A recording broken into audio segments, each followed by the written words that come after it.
Foi? Está aí os númerozinhos em cima aí? Vamos lá, hoje o texto é curto e nós temos um desafio à nossa frente, porque é um texto que aparentemente, assim, o que a gente faz com isso? O problema é que nós olhamos para a Bíblia muitas vezes com a ideia de tirar lição de moral para a nossa vida. Não é assim? E agora? Quem sou eu aqui? O que eu faço agora? Só que tem muitos textos que não se propõem a isso. Lembre-se que a Bíblia é a revelação de Deus. Então tem muitos textos em que o ensino do texto é Deus se revelando, Deus se dando a conhecer, e não necessariamente você tirando uma lição de moral para a sua vida. Então quando a gente olha um texto como esse de hoje, nós falamos, puxa vida, daqui não vai sair nada, porque não tem uma história assim, com começo, meio e fim, não tem um enredo, né? Acabou a história de Abimeleque agora. Nós vimos que Abimeleque, o começo dele, né, capítulo 9 inteiro, ele começa usurpando uma posição de rei. Depois Jotão, que é o irmão que sobra dos 70 que foram mortos por Abimeleque, ele fala contra uma fábula de árvores, dizendo, vai dar problema, Abimeleque reinando sobre vocês, é fogo contra fogo, o espinheiro vai soltar fogo, vai ter problema. E aí o final da história de Abimeleque justamente é isso, é problema para Israel, porque Israel escolhe ou coroa um rei que é completamente desprovido de condição para reinar. Ele não tem condição de reinar, ele é um crápula. E acaba a história assim, né? A história de Abimeleque vem com detalhes em alguns momentos, muita ação, muita violência, nos contando aí como o caos toma Israel. Israel com Abimeleque, que nem é juiz, né? Ele é filho de Gideão, ele nem juiz é, ele toma a prerrogativa de dominar, do jeito que ele quer, matando gente. Então, a nação está imersa em pecado, está tudo errado, Deus não mandou nada daquilo, você vê que tem poucas vezes o nome de Deus no capítulo 9, só no final lá que então Deus suscitou inimizade entre Abimeleque e os siquemitas, e Deus se vingou de Abimeleque e dos siquemitas, pelo que eles fizeram com a família de Gideão. É isso que Deus aparece no capítulo 9. Então o povo está em causa em decorrência de um governador que é sedento de poder, Abimeleque, e que estabelece um estilo de vida cananeu em Israel. É isso que Abimeleque faz. Então, nós temos aí, entre o capítulo 9, que termina, e o capítulo 10, na verdade a gente pode considerar esse 10 de 1 a 5 como um entre. Porque veja no versículo 6 do capítulo 10, o ciclo volta, não é? Olha o versículo 6, tornaram os filhos de Israel a fazer o que era mal perante o Senhor. Isso aí a gente está acostumado a ouvir mesmo. Só que acaba Gideão, começa Abimeleque, e não tem ciclo, não tem volta, isso tem uma ponte ligando um novo ciclo com a morte de Abimeleque. São esses 5 versículos de hoje. Só que nesses 5 versículos nós temos 2 juízes, em 5 versículos. Ou seja, é um relato muito sucinto, muito resumido, de 2 juízes que se levantam depois que Abimeleque morre. Então, o que a gente tem que fazer aqui é pensar, como é que Israel está depois de Abimeleque? Está um caos. Você não tem quem governe em Israel. É assim que termina o capítulo 9. Como é que termina Gideão? Um caos também. Você tem ali a prostituição cultural, né? Termina assim Gideão. E Abimeleque entra aí e não melhora nada, só piora. Não tem um inimigo externo que vem oprimir Israel, é o próprio Israel que oprime Israel. Abimeleque mata a gente, ele vai até Siquém e mata a gente com fogo, com fumaça, não é, sufocado. Depois ele vai para uma torre e quer se incendiar também, mas vem uma pedra e mata ele. Isso é dentro do povo de Deus, é caos, é assim que termina. Só que no versículo 6 tem, tornaram o povo de Israel a fazer o que era mal. O que tem nesses 5 versículos aqui? 2 juízes que parecem que aliviam alguma coisa, retomam alguma estabilidade. Só que é muito rápido. O autor não nos dá muito a conhecer, tá? Algum tipo de ordem foi restabelecida aqui, mas é rápido. Então, nós não temos desses 5 versículos, aqui é só uma introdução. O que nós não temos aqui? Pô, vai falar de um juízo, o que você espera? O ciclo, que é Israel faz o que é mal, não é? Depois, Deus entrega Israel aos opressores. Depois, Israel serve por X anos os opressores. Aí Israel clama. Aí o Senhor levanta um juiz.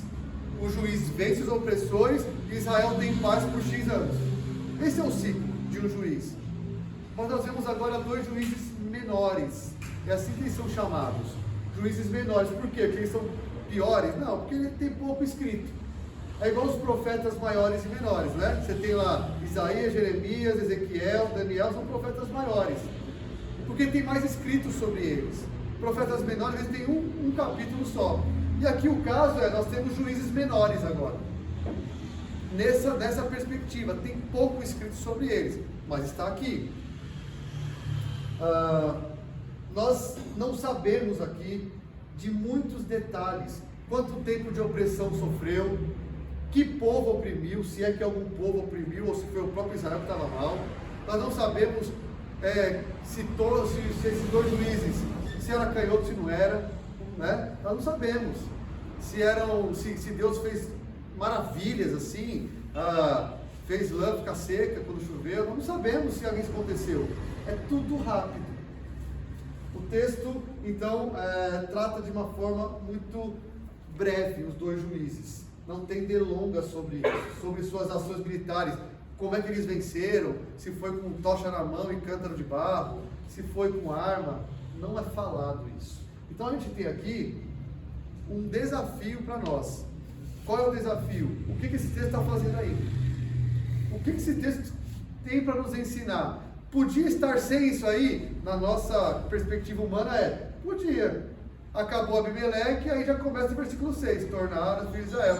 Mas lembre-se, esse é um texto inspirado. O Espírito Santo inspirou o autor a colocar esses 5 versículos aí. Breve assim mesmo. E lembre-se, na época da escrita, escrever era caro e era raro. Não é? Deus não ia inspirar um escrito de qualquer jeito assim. Não, isso está inspirado, tem o mesmo peso de Romanos isso aí. Tem o mesmo peso de Apocalipse, é inspiração.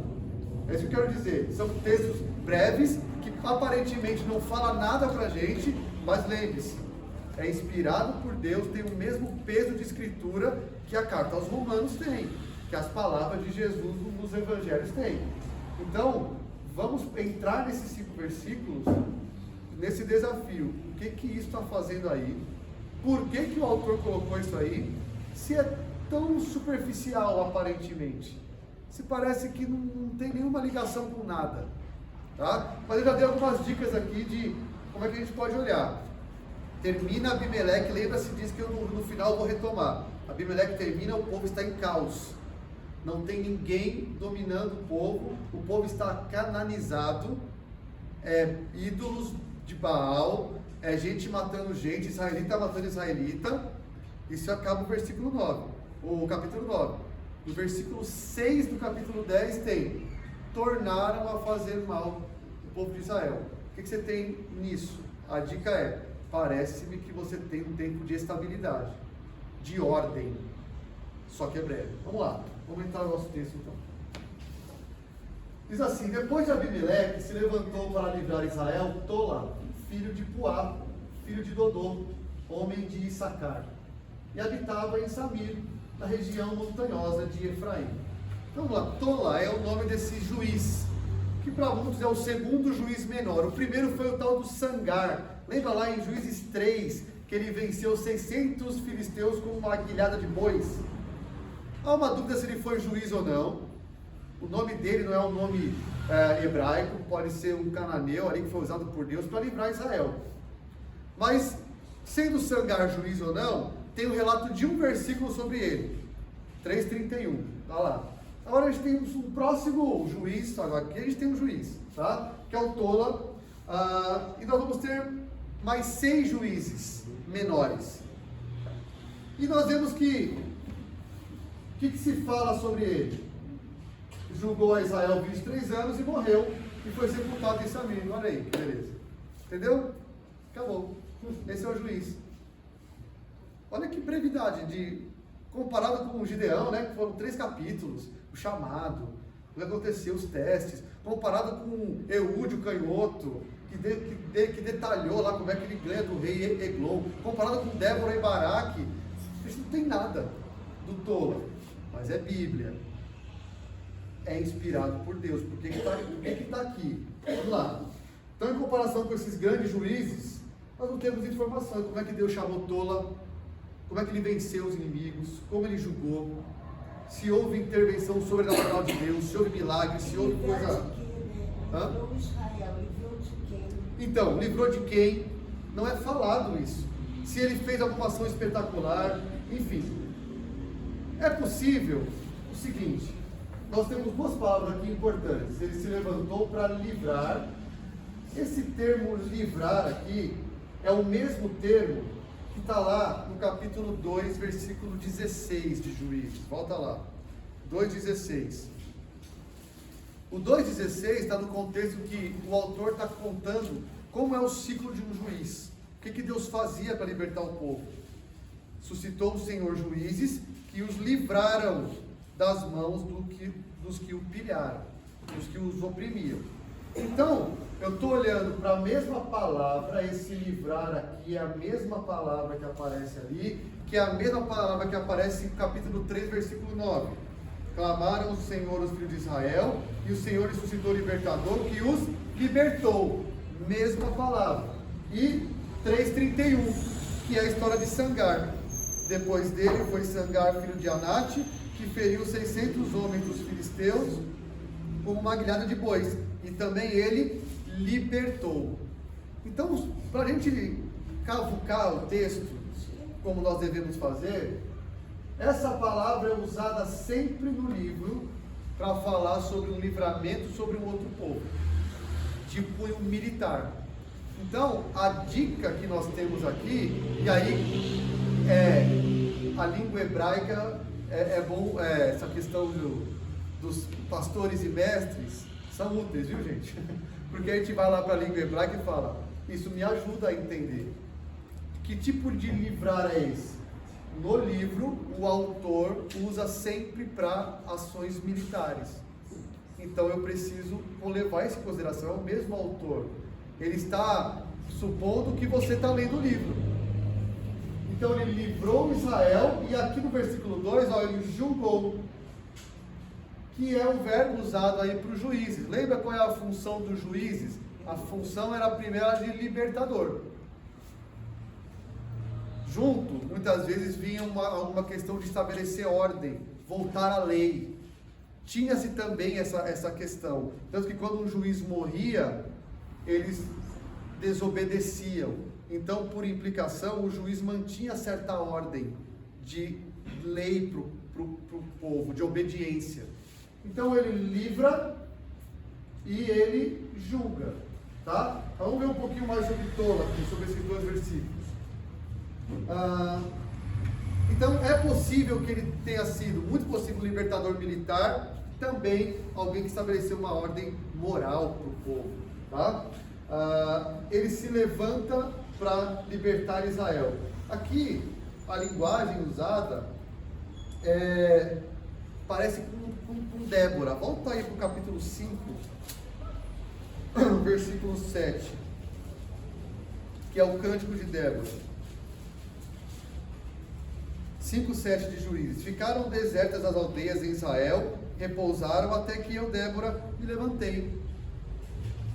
Levantou-se, levantei-me por mãe em Israel. E a ideia é que, se você voltar para o 4:4, Débora julgava Israel. Então você tem palavras, às vezes palavras. A Débora se levanta e julga. Só que o julgar de Débora lá, lembra, era um julgar de questões. Não era militar. Quem fez isso foi Baraque. Parece que Tola faz essa função militar e de julgar também, possivelmente governando de alguma maneira. Ele faz isso, tá? E mais? A pergunta aí que a minha mãe fez é: de quem que ele livrou? O autor não coloca. E o autor inspirado por Deus não coloca. Não, ele não está interessado em dizer de quem. Ele está dizendo que houve um tempo de paz militar, porque ele estava julgando. Ele livrou. Ele foi usado por Deus. Deus o levanta para livrar. De que opressor? Possivelmente do próprio Israel. Porque lembra, a situação era de caos. A gente pode supor que é bem possível que Israel, no caos que estava, precisou de mais alguém para arrumar as coisas. Então se diz que foi um povo de fora. Ele livrou Israel, tá? E ele é da tribo de Issacar. Esse Puá e Dodô. Vamos lá. Dodô parece que veio lá do Nordeste, né? Não, do Nordeste do Brasil não. Dodô. Está em hebraico, o nome dele é Dodô. Não é apelido não, é Dodô. Vamos lá. Antes eu quero falar sobre Issacar. Deixa eu colocar aqui para a gente lembrar onde é que está Issacar. Sul ou norte, Issacar? Vamos ver se vocês têm um mapa mais ou menos na mente. Sul ou norte? Marromeno? Não está no meio ali? Lembra? Sul é Judá e Benjamim. Lembra disso? Pode limitar isso mais ou menos. Efraim já é metade, porque Judá é muito comprido. É do sul para o meio, Judá. E Benjamim, Judá e Benjamim. Efraim está no meio. O resto é norte. Passou de Guarulhos é nordeste. Né? Passou de Guarulhos é. Então, passou de Benjamim é norte. Tá? Então, Issacar é norte. Olha lá. Deixa eu diminuir o zoom aqui. Ó, você tem a terra de Israel, olha lá Judá, ó. Dentro de Judá está Simeão, tá vendo? Aí você tem Benjamim roxo, Dan pequenininha ali no centro, Efraim, que é Samaria, e aí Manassés lá em cima, Issacar, Zebulon. Então o Tola é daqui, ele é de Issacar. E olha o que diz o texto aí.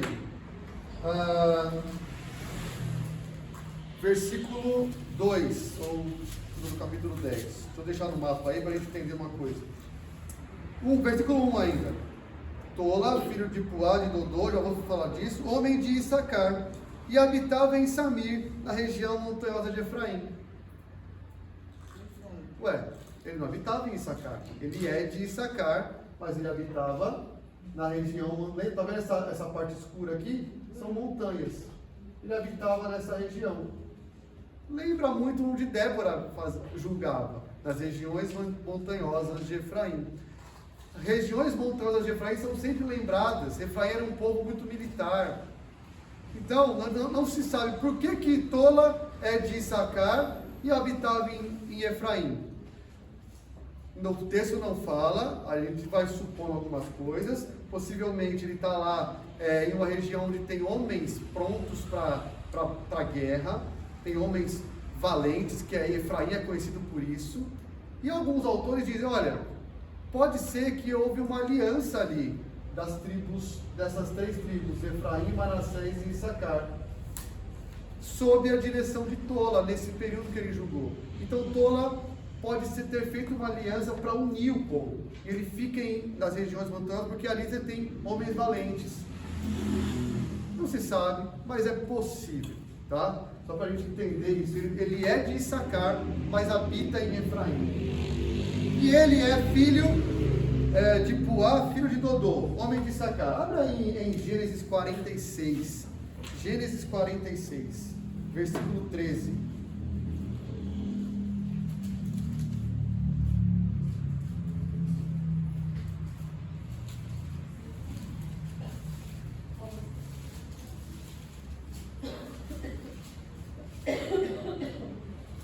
Nós estamos aqui em Gênesis, então aqui são os filhos de Jacó mesmo, tá? Os filhos mesmo. Não é uma referência assim aos antecessores, não. São os filhos que nasceram da Raquel e Lia e das servas. 46:13 de Gênesis. Os filhos de Issacar. Issacar é filho de Jacó. Tola, Puva, Jó e Simron. Então você tem um Tola aqui, olha o nome. Claro que não é o mesmo, tá? Nós estamos muitos anos depois aqui. Mas vamos para mais um texto para a gente entender essas origens aqui. Números 26. Guarda esse texto de Gênesis que é: filho de Issacar, os filhos mesmo, neto de Jacó, Tola, Puva, Jó e Simron. Agora, Números 26, versículo 23.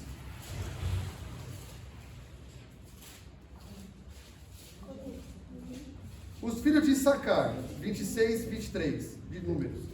Os filhos de Issacar, segundo as suas famílias, foram: de Tola, a família dos Tolaitas; de Puva, as famílias dos Puvitas. Então você tem Gênesis dizendo: filho de Issacar, você tinha um tal de Tola. Você tem lá em Números, filhos de Issacar, também repetindo. O que parece que o autor está fazendo aqui, dizendo: você tem Tola, filho de Puá, filho de Dodô. Ele está remontando que de fato ele tem uma origem naquela tribo, ele é filho de Israel. Tanto que os nomes foram repetidos. Não é o mesmo Tola, faz muitos anos, mas os nomes repetidos dizem: é filho de Israel, ele tem sangue israelita. É isso que parece que o autor está fazendo aqui, está traçando a ascendência dele, confirmando que ele é um israelita. Até os nomes foram iguais aos seus antecessores primeiros. Ele é da tribo de Issacar, ele é um cara puro de Israel. É isso que parece que o autor está fazendo aqui, dizendo isso. E ele, no capítulo 10, diz que ele habitava em Samir. Nós não sabemos onde é exatamente essa Samir, mas é na região montanhosa de Efraim. Alguns mapas dão algumas pistas, mas nada muito certo. Deixa eu ver aqui se... Olha lá, esse aqui tem. Samir. Tá, ó. Aqui é a região montanhosa de Efraim. Aqui, se você não tem as tribos divididas, mas aqui lembra que Siquém, Monte Ebal está ali em Manassés, no sul de Manassés, e você tem aqui uma possível localização de Samir. Ele vivia nas regiões de Efraim. Então, o que acontece com ele? Vamos para o nosso texto. Ele julga Israel 23 anos, morreu sepultado lá onde ele vivia, nas regiões montanhosas de Efraim. Acabou o juiz. Alguma dúvida? Muitas, né? Mas o autor não nos tira essas dúvidas. E eu não sou eu que vou tirar, tá, gente? Tá? O que é dito? Ele julgou por 23 anos. A mesma palavra que é para Débora lá, julgou, mas que pode ser também dos outros juízes. Ele liderou, ele comandou Israel por 23 anos. O que a gente, olhando já o livro todo, entende? Que durante os 23 anos houve ordem. Porque a gente está lendo o livro inteiro. Houve paz, pelo menos militarmente houve paz. Houve liderança. E a morte dele, ou seja, um pecador, um homem finito, alguém limitado, que morre. Isso aqui é dito sobre Tola. Deixe suas dúvidas para quando chegar no céu. Além de Paulo, você vai falar com Tola. Me fala aí da tua história, cara. Porque 23 anos, muita gente nasceu, não é? 23 anos acontece muita coisa. Como é que foi a sua luta lá? Você livrou de quem, Israel? Foi deles mesmos? Estava confusão? Não estão sabendo. Rápido. 3. Depois dele, depois de Tola, se levantou Jair, gileadita, e julgou a Israel 22 anos. O autor entra aí em outro juiz. Então, Gileade é na tribo de Manassés. Deixa eu colocar o mapa aqui. Manassés, para lá do Rio Jordão, passando o Rio Jordão. Tá? Vou pegar um mapa bom aqui. Esse Gileade, muitas vezes, tem algumas Gileades. Ramote Gileade, Jabes Gileade. O que parece, conforme alguns estudiosos dizem, que Gileade poderia ser uma região, onde tinham muitas cidades com esse nome, Gileade. Tá? Então a gente está aqui, ó. Tola é de Issacar, mas ele habita aqui em Efraim. E Jair está na tribo de Manassés. Você tem Ramote de Gileade aqui, tá? Você tem Jabes de Gileade aqui. É uma região, certamente, entre o rio Jarmuque e Jaboque. Esse aqui, ó. Tá? É uma região entre esses rios aqui, ó. Região de Gileade. Para lá do Jordão, tá? Onde era a Transjordânia. Ou é lá que ele está, ou é lá que Jair exerce o seu juizado. Vou voltar aqui.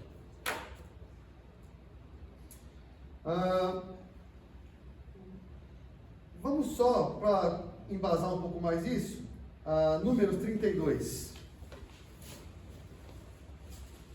Números 32.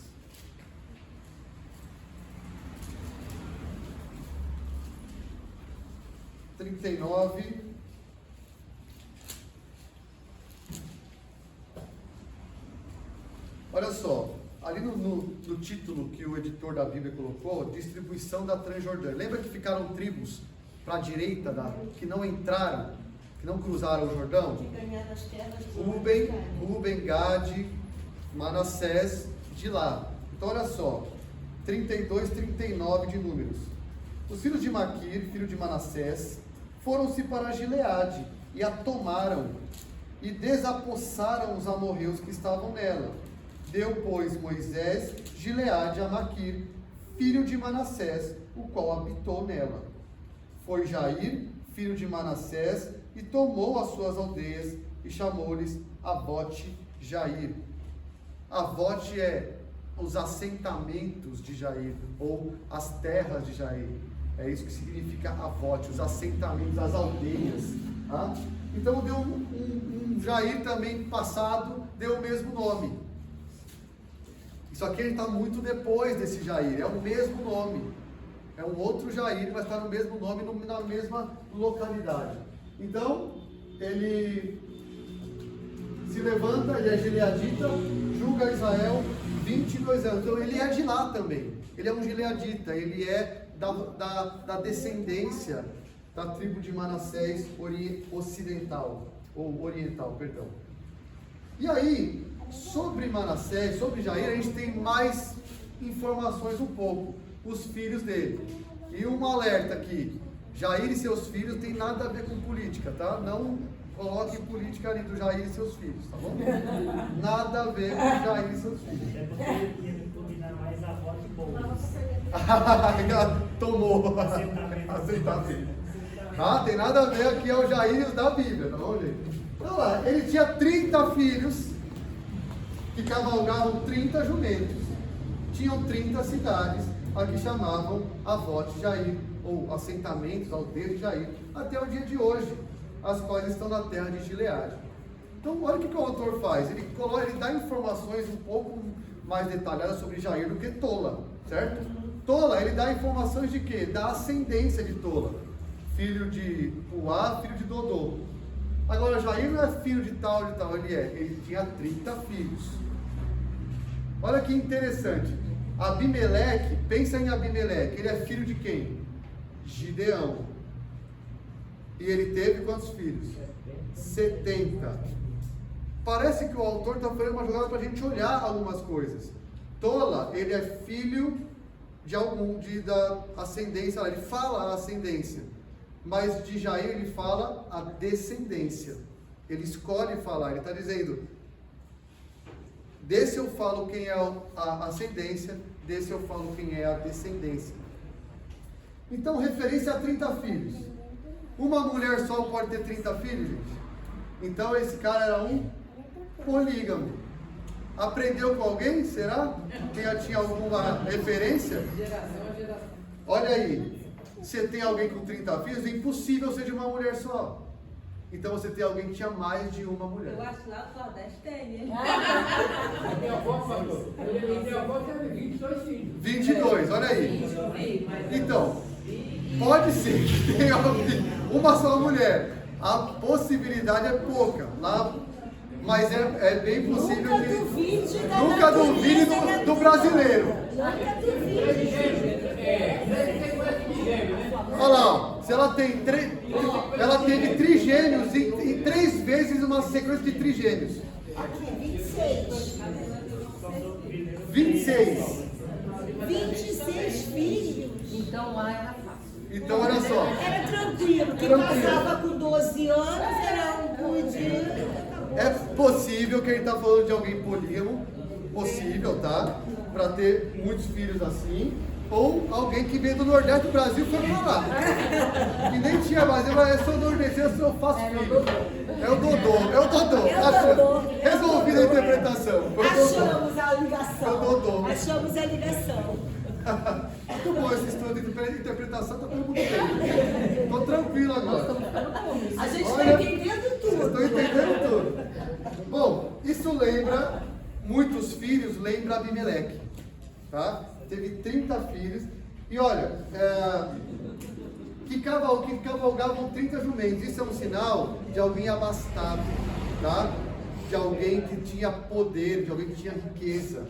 Ele é identificado, além disso, ele deu 30 cidades do assentamento dele e distribui para os filhos. Qual o motivo? Não sei. Talvez ele queira aqui, ó, vou dar um para cada um para não ter briga, para não ter um matando o outro, para dominar, para ser nosso isso aqui. O ponto é que ele tem poder, o Jair. O que não é dito de tola. O Jair é poderoso, ele tem posses. Ele tem muitos filhos e ele tem posses. Tem jumentos.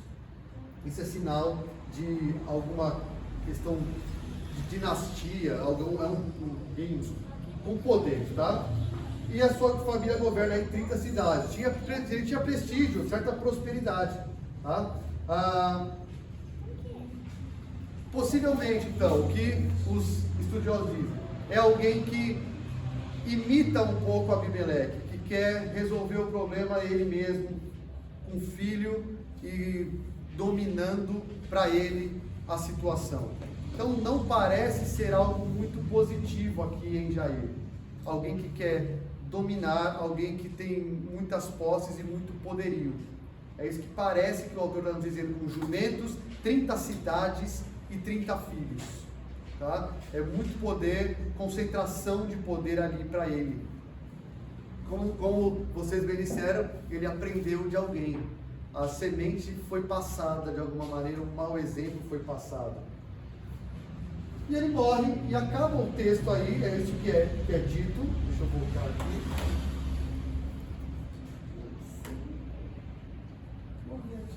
Morreu Jair e foi sepultado em Camon.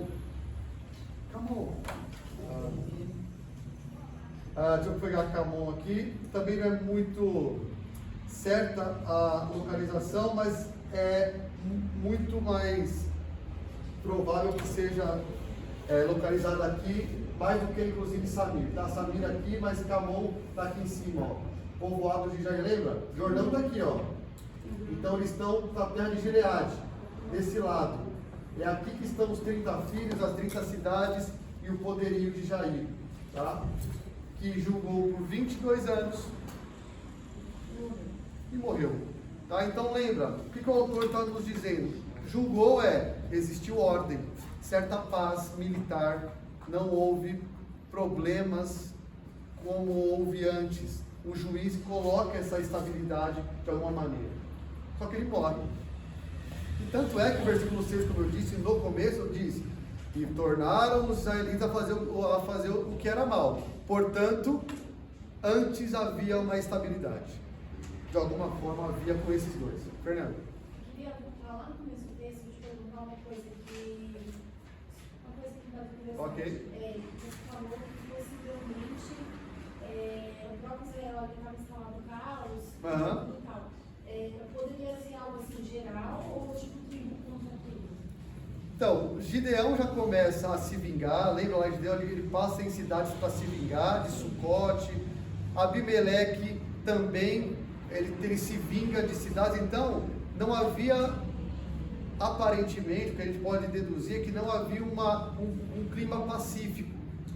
Tinha uma certa tensão dentro de Israel.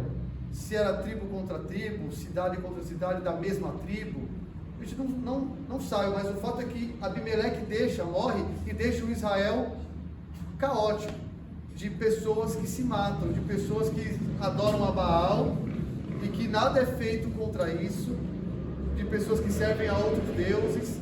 Então, possivelmente, há uma instabilidade dentro de Israel, do próprio povo. Claro, aí as tribos estão nessa questão. Mas quando você fala que Tola é de Issacar e habita em Efraim, parece que Tola, como eu disse, tem uma aliança, ou tem certa unidade ali. Ele habita em um lugar de onde ele não é, e ele julga dali. Então parece que ele consegue colocar calmaria nesse aspecto. Mas o autor não fala que tipo de problema era esse. Quem atacava Israel? Muitos, estudando sobre isso, muitos dizem, possivelmente era um problema interno. Ele julga para pacificar internamente Israel. Porque Gideão e Abimeleque deixam caos, tá bom? Instaurado. Mas eu não posso te dar certezas disso, tá? Mas é bem possível que seja um caos interno, tá? E aí ele morre em Camon ali, perto dos seus povoados. Ok. O que a gente faz com isso aí? Difícil, não é? Não é um desafio para nós? Acabou, gente. Nosso texto é isso.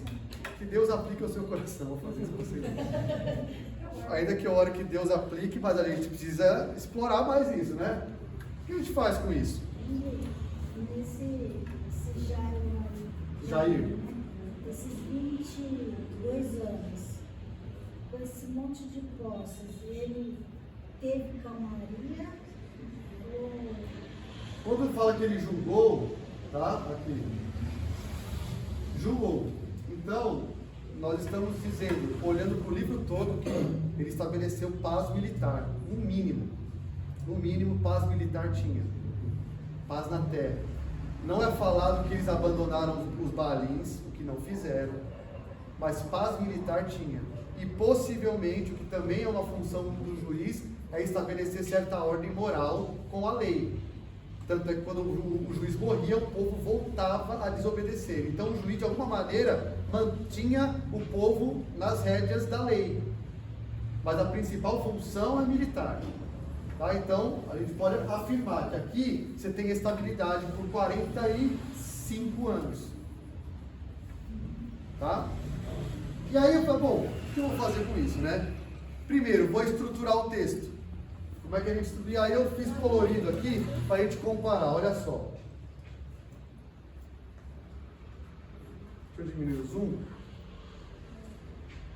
Para cores iguais, ideias iguais, tá?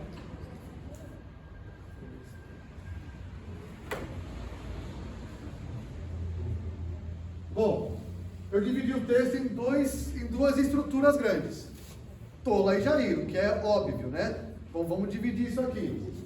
Como é que é o juizado de Tola? Primeiro, é depois de Abimeleque.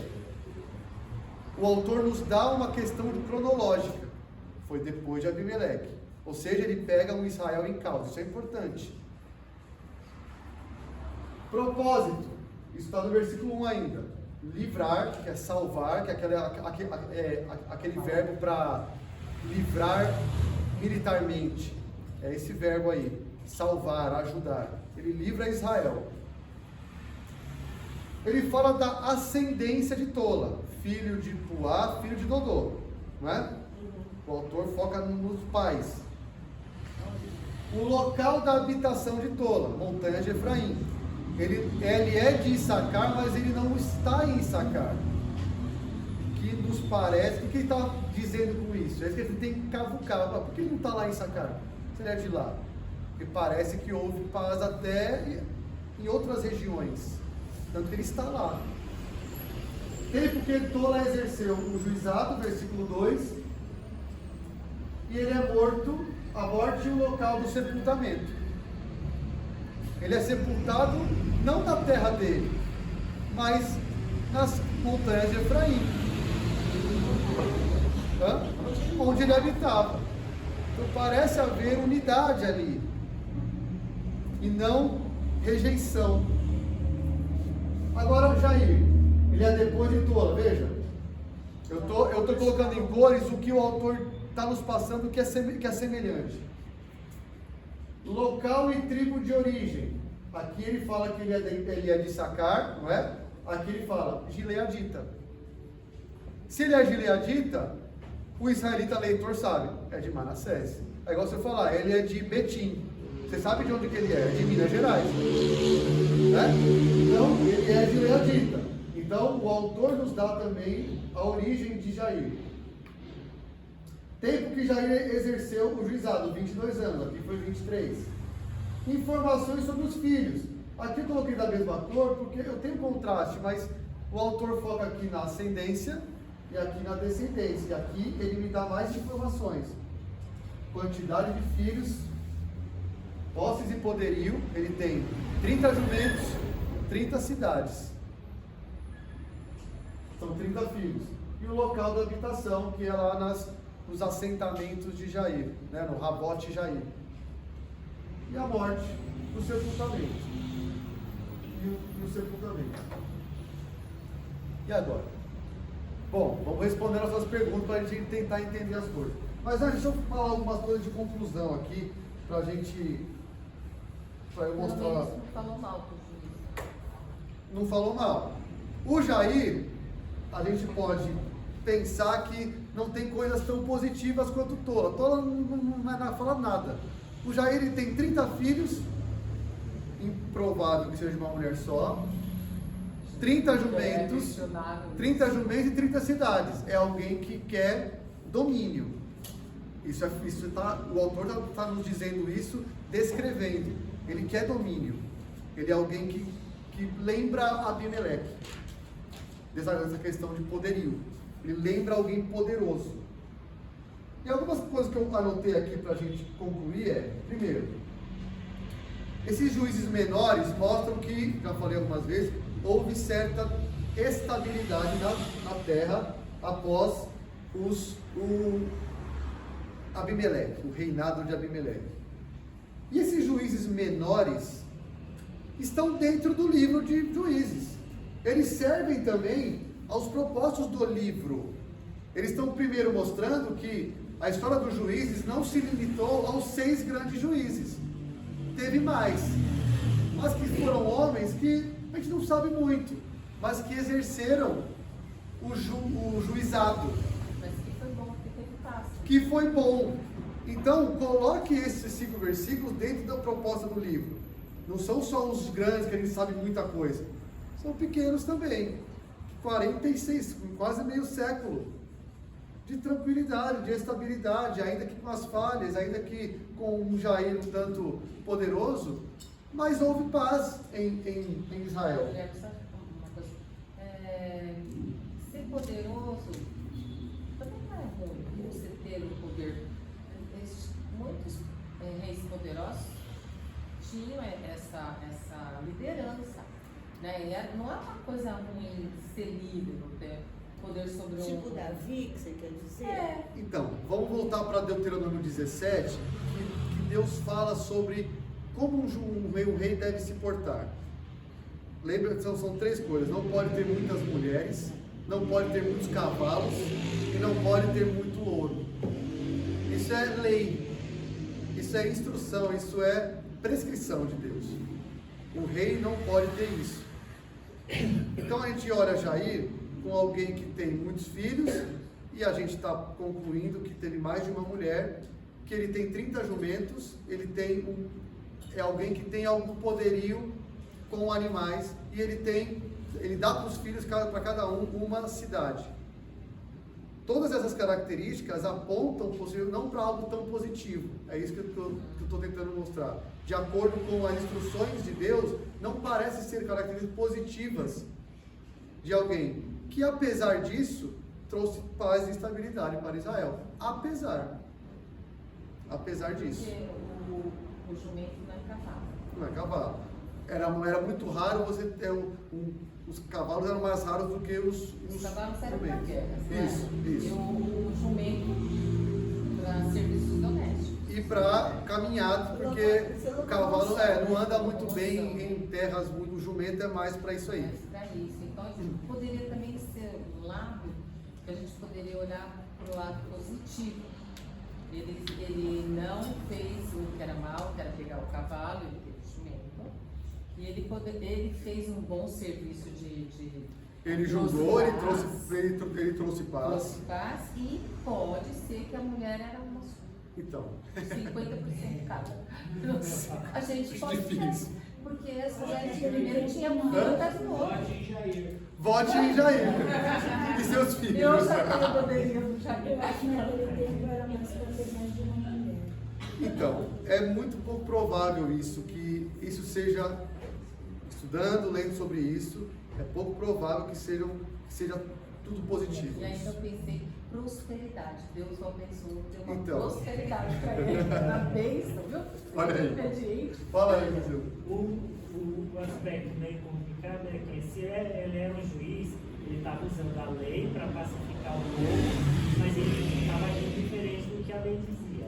Ele está, se a gente olhar para essa questão, ele está falhando como um líder, o Jair.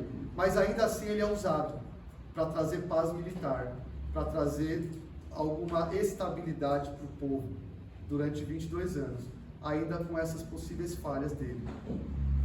A gente tem a distribuição da terra em Josué e ele tem 30 cidades. Ele, Ele gerou um monte de filho e ele passou a ter 30 cidades. Ele tem uma terra em um plano, ele tem um estado. é mais um ponto que aponta para um domínio, um poderio, alguém que Não vote em Jair. que quer poder. É isso que parece que todas essas características mostram alguém que quer domínio para si. O Tá? autor também resolveu escrever. Porque se não fosse Isso. uma coisa assim, muito importante, sei lá, se não quisesse dizer alguma coisa, É isso que ele tem que o perguntar. autor não. Como tola, quantos filhos? 10, sei lá, 15, sei lá como é Não que fala, é. não fala. Não fala. Então, uma coisa comum. Ele teve uma vida comum, sei lá. Nada que houvesse assim uma menção. Olha, Excelente. Agora esse aí, o autor resolveu O autor citar. é isso. Por que o autor cita isso? Ela falou uma coisa muito importante. Tolo parece ser alguém muito comum. Comum, é. Jair fez também o que era bom, mas teve uma ambição, ainda que fez o que o Tola fez. Veja, a gente está chegando no ensino do texto. Vocês estão entendendo? A gente está cavucando para chegar no ensino. A gente está chegando. Vocês estão chegando. Você tem alguém comum que é usado por Deus para fazer o que tem que fazer. E é pouco falado. E ninguém não é um Gideão, não é um Eude. Mas você tem o outro que também faz, mas tem falhas. Tem ambições. Tem sede de poder um pouco. E ele vê isso com os filhos, com as terras só para ele, é dele. É para o nome dele a terra. São 30 cidades. Então, só mais um pouco para a gente fechar. Por que esses Juízes 2, por exemplo, foram incluídos no livro todo?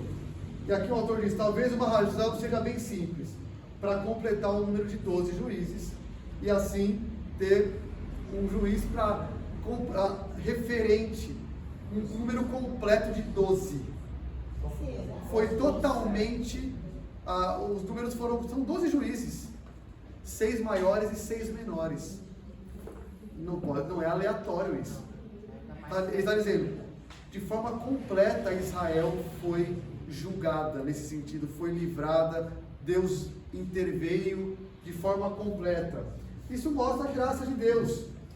Israel abandonou o Senhor, preferiu ser liderado por um tal de Abimeleque, alguém que usurpou a liderança, não foi nomeado por Deus, mas a sua própria força o nomeou, ele matou seus irmãos, chegou no fundo do poço Israel, e então Deus envia 2 comuns, Tola e Jair, de quem não se sabe quase nada. Vamos então tentar fechar aqui. Sobre o que o texto está falando? Juiz, é muito amplo. Não, sobre os 2 juízes que seguiram Abimeleque, que foi Tola. O texto está falando sobre os 2 juízes após Abimeleque. Pode ser. É bem tranquilo. Samuel, está escrevendo sobre o que agora? Estou escrevendo sobre o que eu tive Depois foi de Abimeleque o morrer, juizado de apareceu tal e tal. Tola e Jair em Israel.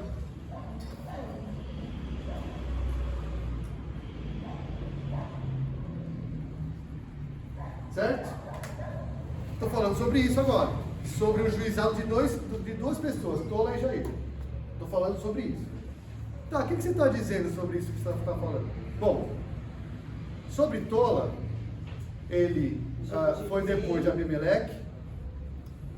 Ele é descendente da tribo de Issacar, habitava na região montanhosa de Efraim, julgou por 23 anos e morreu e foi enterrado em Samir. É isso que eu estou dizendo sobre Tola. E sobre Jair? Sobre Jair,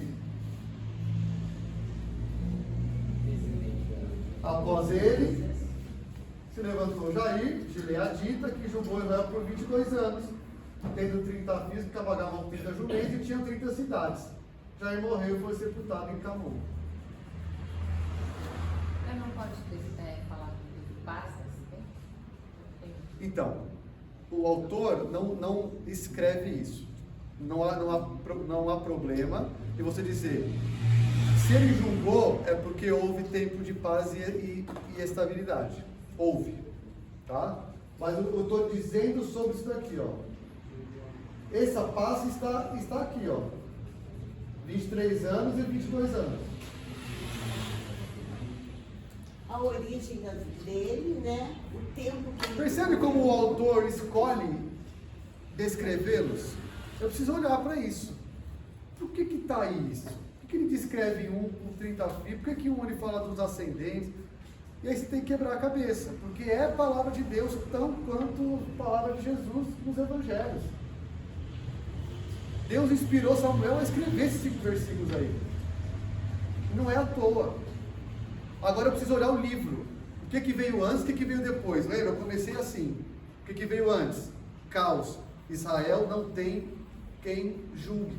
Israel está entregue à desobediência. Deus suscitou um povo contra Abimeleque. Ele foi fogo contra fogo. Eles se acabaram. Você tem lá uma matança em Siquém. É assim que acaba. Israel está nesse sentido. E aí no versículo 6 do capítulo 10 eu tenho: tornaram a fazer o que era mal. Então aqui eu tenho um tempo de estabilidade e paz. O que eu aprendo com isso? Um tempo de estabilidade e paz com Tola e Jair. Tola eu não sei quase nada, Jair eu sei um pouco a mais, mas que não é tão positivo. Mas é um tempo de estabilidade. O que eu aprendo com isso? Por que isso está aí? O que o autor quer me ensinar? Quer ensinar um leitor? Será que a gente também vai ter tempos de paz e tempos de não paz? Tem tempos e tempos, né, da gente. Isso é tão difícil, porque nosso tempo aqui é de paz, né? Agora lá as pessoas sendo perseguidas não é fácil. Então, mas foca no seguinte: o autor está focando em 2 nomes, em 2 pessoas de que ele diz muito pouco, mas que durante quase 50 anos são instrumentos na mão de Deus para estabilizar o povo. Quanto tempo durou a paz depois de Sansão? Ou durante de Sansão? Quanto tempo de paz que se teve? Acho que não teve mais paz. Eu não me lembro. Acho que não, eu preciso ler isso, não sei. De cabeça eu não sei. Porque parece que aí, com 2 homens simples, sem conhecido, sem muito usado, sem nada de fazer chover fogo no céu, de olha aí, isso que eu acho. Temos um ensino chegando. Eu Deus acho que fez, isso Deus também. fez a paz sem muito alarde. Temos um ensino brotando, porque também o acho autor isso. foca em 2 nomes nada extraordinários. Que usa pessoas comuns, usa pessoas normais. Eu acredito que, se você levar em consideração que Gideão estava tentando ser um rei, por parte dos planos de defesa, vem a Bíblia né, que realmente, de forma escancarada, tenta ser rei. E na sequência, Deus levanta 2 pessoas opostas em questão de poder, mas que isso não faz diferença alguma, porque existe um Deus que está reinando. Eu acho que o ensino é esse, é que Deus reina. E de fato não faz diferença se vai ter um rei humano poderoso ou não. Independente das suas condições, é o Senhor que governa.